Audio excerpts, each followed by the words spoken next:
mas os irmãos de Corinto, pelo jeito, não estavam abençoando a vida dele. Então, quem é o seu pastor? Você foi ganho para Jesus, o teu pastor trabalha, luta, batalha por você na tua igreja, e você trabalha pelo teu. Você luta pela tua empresa, você luta pela tua loja, você luta pelo teu salário, você luta para ter as coisas para a tua família.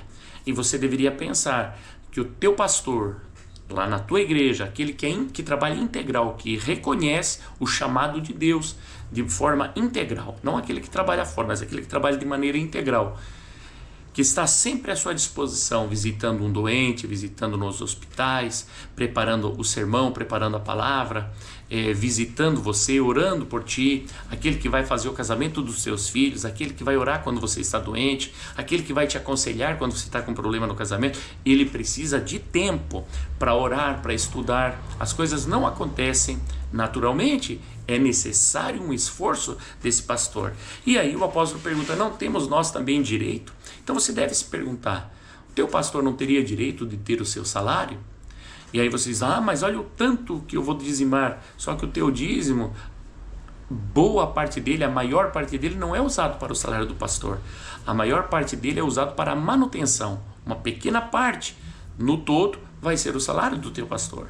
Então você deve cumprir a palavra e entender esse texto, que diz que nós devemos, então, cuidar daqueles que estão sobre nós. Assim como Abraão pagou o dízimo para Melquisedeque, que era o sacerdote sobre a vida dele, eu e você devemos pagar o dízimo sobre aquele que é sacerdote sobre a nossa vida. Nós vamos entregar, sim, a homens que morrem, mas na verdade, fazendo isso, estamos entregando o nosso dízimo ao Senhor Jesus, que é aquele que vive para todo sempre. Olha só, quanto a pastores que não deixam o secular, o seu trabalho secular, para aplicar-se somente à igreja. 1 Coríntios 9, versículo 6, o apóstolo Paulo diz assim, ou só eu e Barnabé não temos direito de deixar de trabalhar. Ele está se queixando aqui, ele está colocando na balança, porque ele está sobrecarregado de serviço. E ele pergunta, por que só os outros lá podem receber e nós aqui? Porque muita gente diz assim, o apóstolo Paulo fazia tenda para trabalhar, o apóstolo Paulo não cobrava dízimo. Não, ele não cobrava não, porque ninguém vai cobrar dízimo, as pessoas têm que fazer isso de maneira voluntária. Mas aqui ele está dizendo, quem sabe ele não pôde fazer um trabalho ainda melhor do que ele já fez, porque ele foi extraordinário, porque o Senhor o sustentou. Mas ele está dizendo, se eu estou no trabalho secular, não consigo me dedicar à obra do Senhor, como deveria, 100%. Então, se o teu pastor, talvez a mensagem dele não é tão boa, talvez ele não seja um homem de tanta oração, talvez o poder de Deus não se manifeste na vida dele como você gostaria, será que não é porque ele trabalha 8, 10 horas por dia no secular, e aí você quer que ele prepare uma boa palavra para ministrar no culto? Aí você quer que ele esteja cheio de unção para orar pela tua casa quando você tiver problema? Não tem como. Agora, se o teu pastor trabalha exclusivamente na igreja, ele tem tempo para orar, ele vai ter tempo para ler a palavra de Deus, ele tem tempo para visitar, ele vai estar 100% a serviço do reino. E é isso que os levitas faziam, e é isso que hoje os apóstolos, os profetas, os evangelistas, os pastores e mestres fazem. Então é essa gente que a igreja deve sim sustentar através dos dízimos e oferta. E além disso, o obreiro, qualquer trabalhador, ele tem direito a um salário, ele tem direito ao que ele produz. É o que a Bíblia diz, olha só, 1 Coríntios 9, versículo 7. Quem jamais milita à sua própria custa? Quem planta a vinha e não come do seu fruto? Ou quem apacenta o gado e não se alimenta do leite do gado? Digo eu segundo os homens? Ou não diz a lei também o mesmo? Porque na lei de Moisés está escrito, não atarás a boca ao boi que trilha o grão. Porventura, tem Deus cuidado dos bois? Ou não diz certamente por nós? Certamente que por nós está escrito. porque o que lavra deve lavrar com esperança, e o que debulha deve debulhar com a esperança de ser participante. O que ele está dizendo aqui? Que a pessoa que está plantando vai colher aqueles frutos e vai desfrutar daquilo. Quem cuida do gado vai desfrutar do gado que ele está cuidando. E quem trabalha na casa do Senhor deve também desfrutar dos frutos, dos frutos que ele vem a colher, dos frutos do trabalho da sua mão. Então, um pastor, um obreiro integrado deve colher, deve ser participante daquilo que ele está produzindo.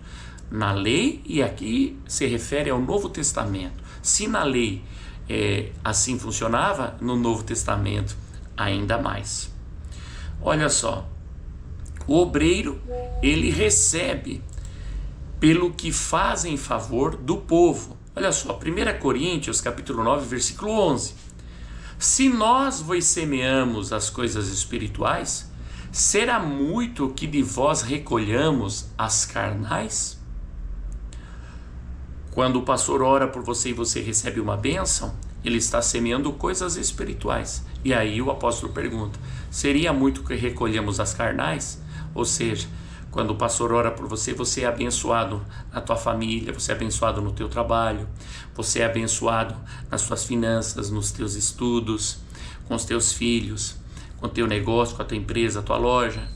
E aí você deve abençoar com as coisas carnais, ou seja, você recebe recurso, você recebe valor, e você dizima, você oferta, abençoando então a parte carnal do teu pastor, para que ele tenha salário, para que ele tenha como se manter, para que ele tenha como se alimentar, para que ele também tenha um carro, para que ele também tenha casa.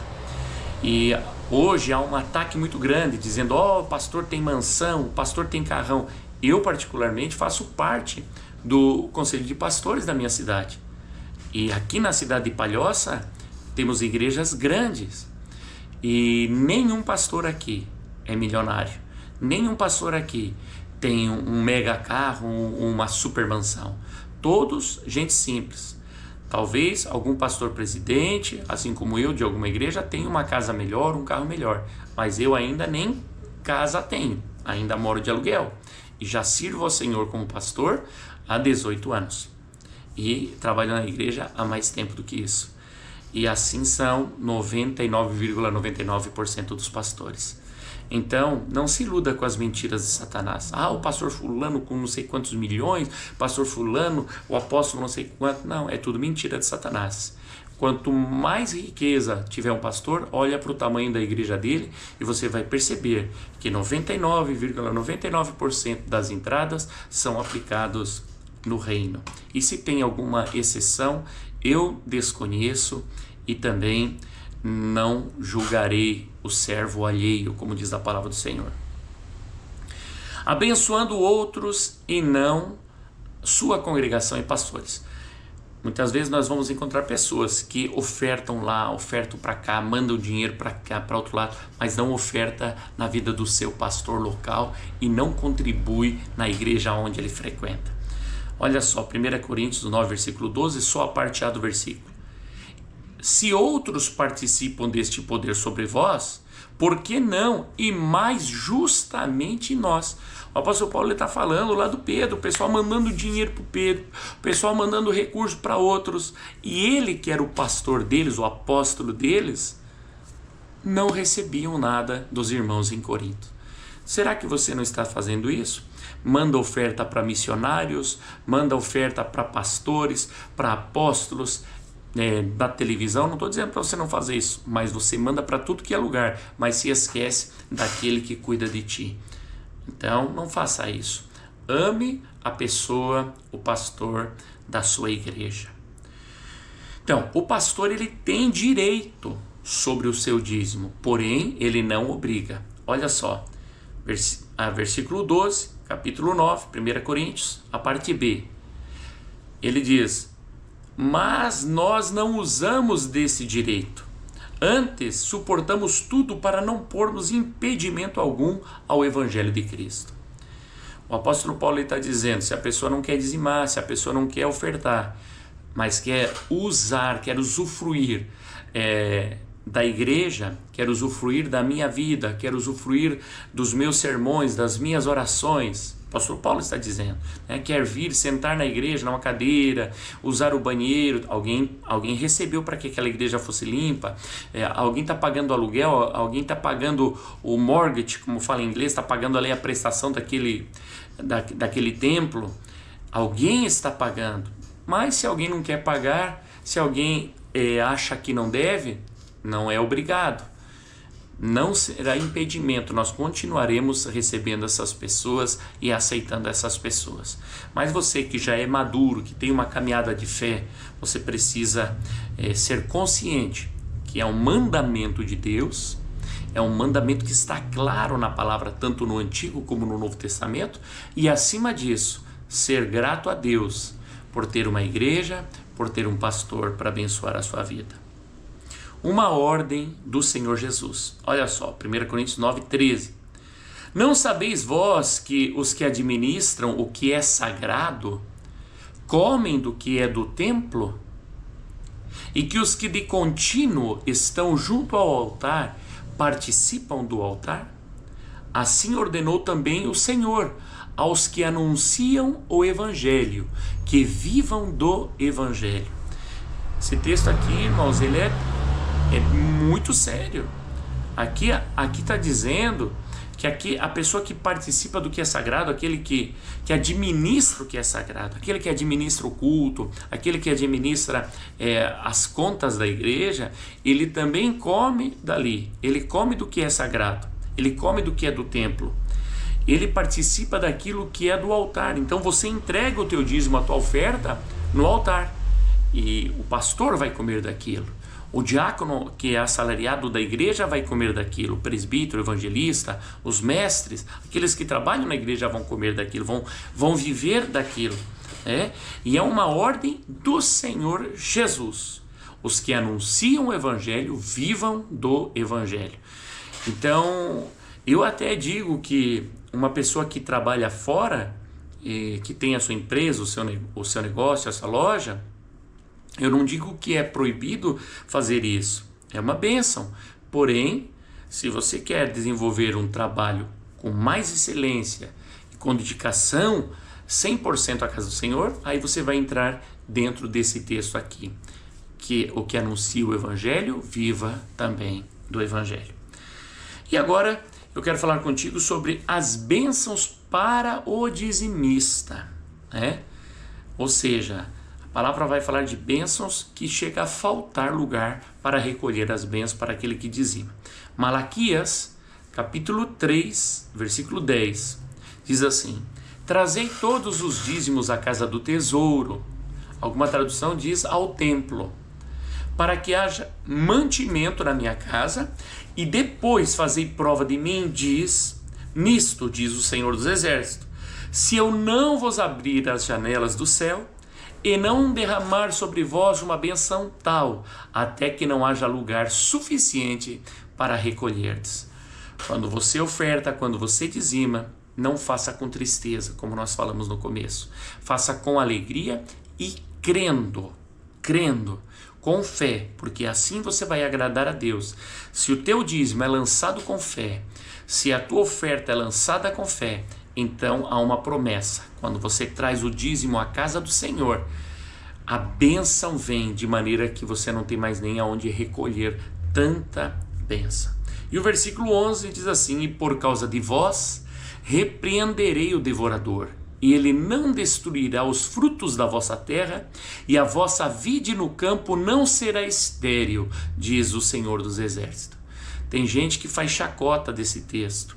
Tem gente por aí que eles não pregam a teologia da prosperidade, eles pregam a teologia da miséria, ou eles pregam a teologia da autossuficiência. Você vai na igreja para dar esmola, mas você não depende de Deus para as coisas. Você vai na igreja, você dá a tua ofertinha, mas você consegue as coisas na força do teu braço. Você é capaz, porque você estuda, porque você faz. Tem gente pregando isso, até em igrejas, infelizmente, e até até alguns pregadores renomados, eu nem vou falar o nome aqui, mas que pregam contra o dízimo. Mas aqui a palavra diz que quando você dizima, o Senhor repreende aquele que devora, aquele que rouba a tua bênção.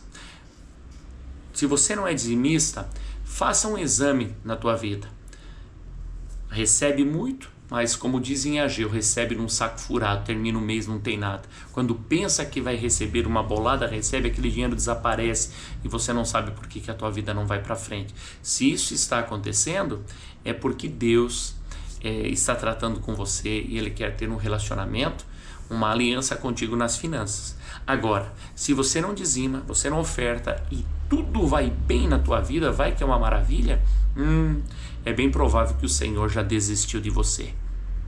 Infelizmente, essa é a verdade, porque a palavra diz que Deus ama, e quando Deus ama, Ele corrige, porque qual pai que ama e não açoita, não corrige o seu filho? Vamos lá, vamos falar um pouquinho do pastor aqui, ó. Jeremias capítulo 3, versículo 15.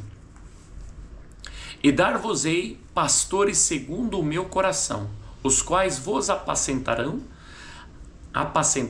com ciência e com inteligência. É uma promessa de Deus.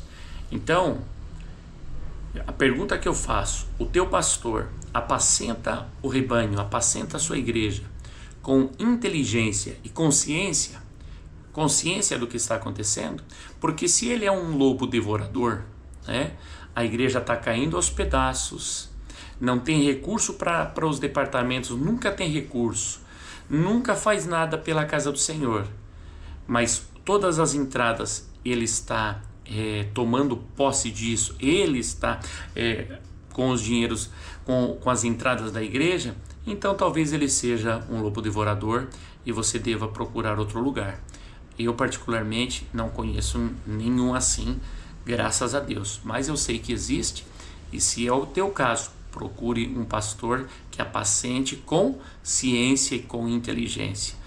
Se o teu pastor está prosperando, está avançando, ele é inteligente, mas junto à igreja está avançando, está prosperando, os ministérios estão crescendo, tem recurso para a igreja, então é uma pessoa consciente do que está fazendo.